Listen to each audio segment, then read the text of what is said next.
What is the blue wall of silence and why does it exist?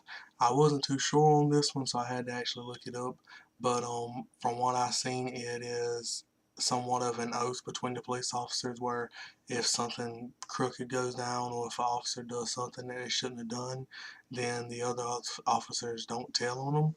Um, I'm I'm assuming mainly just the reason this exists is just kind of like a brotherhood thing to kind of if something an officer does, it's like don't snitch on him. He's one of your own type thing. Um, if that's the case, I'm not exactly sure that this is right, especially if they're doing things like, racist things or rape or anything like that, or taking money or stuff. That can kind of be abusing their badge and abusing their power, in my opinion. Um, I'm sure that there are certain situations, especially in today's society, where officers have shot people, and people wonder, should that officer have retaliated the way they done, and stuff like that.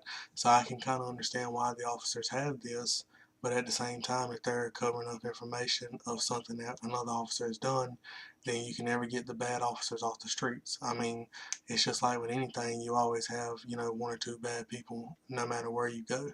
And even with, law enforcement, there's going to be one or two people that are either racist or homophobe or, something. And, I think if the blue wall of silence is protecting these people, then I think it's wrong.